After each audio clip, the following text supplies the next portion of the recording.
I'm Bob Grant, and today we're going to talk about you are more than enough. I've had clients recently, and a theme has come up when things go wrong or things have happened, and they wonder not only what they're doing wrong, but when I get to talk to them a little bit, deep inside is a fear of what's wrong with me, or I'm not enough if he cared enough about me. No one says if I'm attractive enough, but what they do, not everyone, is they'll emphasize I'm attractive, I look younger, and they're not lying. Often they do.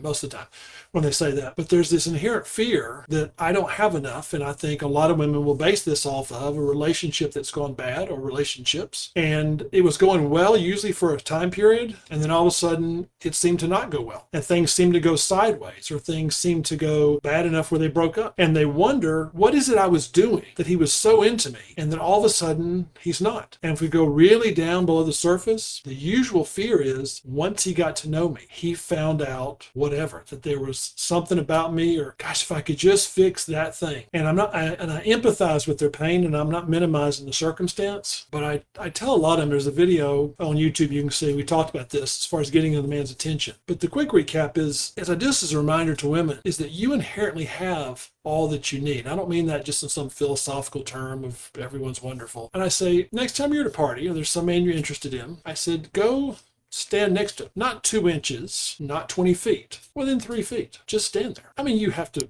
make it blend in. Don't just stand there like a statue. He'll get the impression and he'll feel it. Now, if he's married and you don't know that, he might excuse himself, but he will feel your presence, because a woman's presence in and of itself does make a man a little nervous when she gets close enough. It's a little disarming, especially a woman that's willing to sit in that and stay in that, even when she's nervous. We talk about this in our tension class, about how to create it and why this type of romantic tension does far more good, has far more of an impact on a man than all the words in the world. But yet the woman has to feel it, be willing to feel it herself. And as what I also tell women is, one time I was at the airport, and when I was there, an hour before my flight was taking off, and I had a cell phone, I think, but this was before everyone used a cell phone. So I'm bored looking at my phone, looking up, and for some reason, I just thought to look at the guys. I think there was someone that walked by, and I noticed her, and then I looked down, and I noticed every man was looking at her, and then I thought, And I wait a second, and then, there's a lot of women, but I noticed all the men were looking at the women. And it was quick. It was a quick glance. So they can't all be horrible men. It doesn't mean that they're cheating in their mind. It's that women have this inherent ability to stimulate, inspire, arouse, all of that in a man.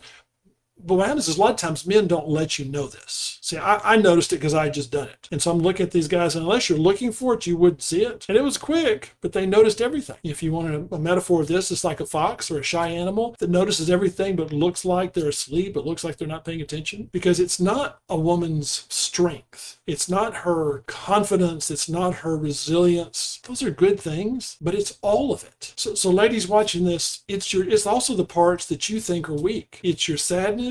It's your emotions, it's your feeling, this is from a man's standpoint, it's your crazy logic, that's quotation marks, because I'm sure men, it's crazy logic to women too. That stuff is infuriating at times, but it's also stimulating. It's interesting, because I find so often what folks, at least the women I talk with in our Women Men Adore group and others, the tendency is to, I need to have a strategy. I want to do this right. I don't want to make another mistake, and they're focusing externally. And I love those things. They're fun, but they're not nearly as impactful as looking inside, as being willing to embrace who you are and what you feel. We talked about in the Women Men Adore program, that was one of the main things, is I pointed women inward. I pointed them toward the power and the magical quality of being authentic. Alfred Adler calls this the courage to be imperfect. And it doesn't mean we don't work on ourselves. It doesn't mean we don't try and don't improve. But there's a graciousness with ourselves, because most women I talk with, they are really hard on themselves. They don't. If they could play it out loud, what they were saying to themselves, they'd be mortified. And they don't mean to be ugly and horrible. They're trying to be firm. They're trying not to get hurting and not to make a mistake. Inevitably, when they do that, they're trying to fix some problems that don't exist. So how do I overcome that? What do I do? Part one is really Alfred Adler's The Courage to be Imperfect. It's the willingness. It's not just to accept yourself the way you are and don't change anything, but it's the willingness to realize and to see what you have is more than appealing to men. It's easy for me as a man to talk about, ladies, you have a built-in advantage. When I talk with someone that's in the process of,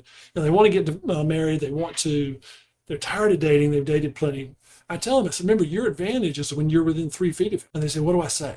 I say, well, maybe say this or that. But the biggest thing is you don't have to say a lot. Just sit there. I don't mean necessarily sit there dumb, but just you don't have to entertain. Your job is to sit there and pay attention. If you feel like laughing, you laugh. If you don't, you don't. I mean, be engaging, but just sitting there is a lot. So thanks for joining us again. If you like this, be sure to click the like button. Join us at relationshipheadquarters.com. And I'm looking forward to talking to you next time. Bye.